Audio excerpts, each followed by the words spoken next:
السلام علیکم ورحمۃ اللہ وبرکاتہ ان الحمد للہ نحمده ونصلی علی رسولہ الکریم اما بعد۔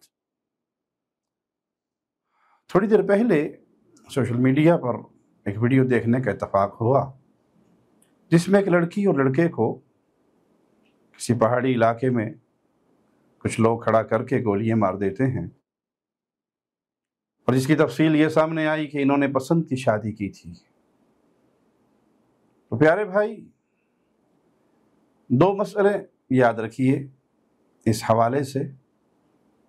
پہلی بات، اگر کوئی لڑکی اپنے ولی کی اجازت کے بغیر نکاح کر لیتی ہے، گھر سے بھاگ کر شادی کر لیتی ہے، تو اس کا نکاح شریعت کی روشنی میں نہیں ہوا، کیونکہ رسول اللہ صلی اللہ علیہ وسلم کا فرمان ہے لا نکاح الا بولی، ولی کی اجازت کے بغیر نکاح نہیں ہوتا۔ لڑکی کے لیے ولی کو راضی کرنا، ولی کی اجازت لینا یہ لازم ہے۔ جیسے ولی کا راضی ہونا ضروری ہے، ایسے لڑکی کا راضی ہونا بھی ضروری ہے، لڑکی سے اجازت لینا بھی ضروری ہے۔ لڑکی کے اوپر بھی زبردستی نہیں ہو سکتی کہ بس میں نے یہ دیکھ لیا یہاں کرنا، اور بلا نہیں کرو گے تو خلاص مار دیے جائیں گے، یہ جہالت ہے۔ لڑکی سے رضامندی لینا ضروری ہے۔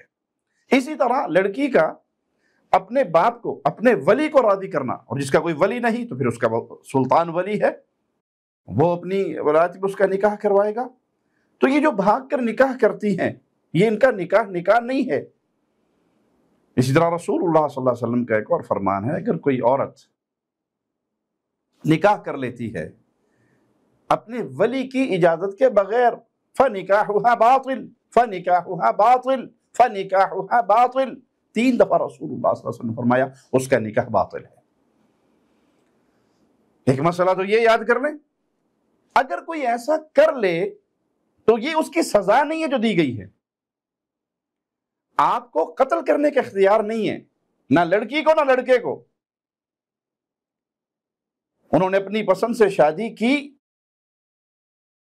لڑکی اور لڑکے نے خود رضامندی کے ساتھ یہ معاملہ کر لیا، اس کو قتل کرنے کا اختیار نہ لڑکی کے ماں باپ کے پاس ہے نہ لڑکے کے ماں باپ کے پاس ہے۔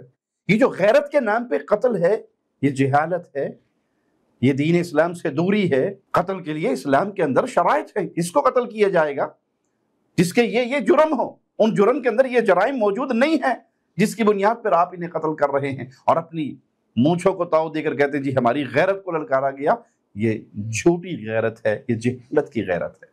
ہاں، ان کو کورٹ کے ذریعے، عدالت کے ذریعے، حکومت کے ذریعے سزا ملے گی، لیکن یہ سزا، اول تو یہ سزا دینا آپ کا اختیار نہیں، اور یہ سزا ان کی بنتی بھی نہیں کہ آپ انہیں قتل کر دیں اور خون بہا دیں اور سمجھے کہ ہم نے اپنی غیرت کی حفاظت کی ہے۔ غیرت کی حفاظت کا اتنا ہی شوق ہے تو بچوں کی، بچیوں کی نیک تربیت کیجئے، اپنے گھروں کی حفاظت کیجئے، گھروں کے اندر اسلامی قانون کو نافذ کیجئے، پردے کے نظام کو نافذ کیجئے۔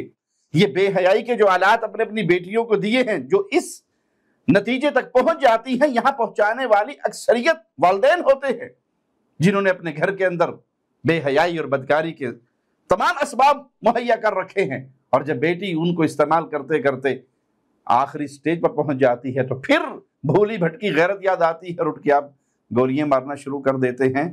یہ اسلام کا طریقہ نہیں ہے، اسلام اس سے بری ہے۔ اور یاد رکھیے، قتل اتنا بڑا گناہ ہے کہ قیامت کے دن مقتول آئے گا، اس کی گردن کٹی ہوئی ہوگی، اور وہ اپنے رب سے سوال کرے گا، اللہ اس سے پوچھ اس نے مجھے کیوں مارا۔ خون کا معاملہ چھوٹا نہیں ہے۔ ہم پھر اپنی بات کو دہرائیں گے جو ہم اکثر دہراتے رہتے ہیں، حدود کا نظام صرف حکومت کے ہاتھ میں ہوتا ہے، عوام کے ہاتھ میں نہیں۔ عوام میں سے کسی کو اختیار نہیں کہ وہ کسی کے قتل کے فیصلے کرے یا کسی کے ہاتھ کاٹنے کے فیصلے کرے۔ یہ اختیار اللہ نے حاکم وقت کو دیا ہے۔ اللہ سے دعا ہے اللہ ہماری خطاؤں کو معاف فرمائے اور ہمیں اصل دین سمجھنے اور اس دین پہ عمل کرنے کی توفیق عطا فرمائے۔ اقول قولی ھذا واستغفر اللہ لی ولکم ولسائر المسلمین۔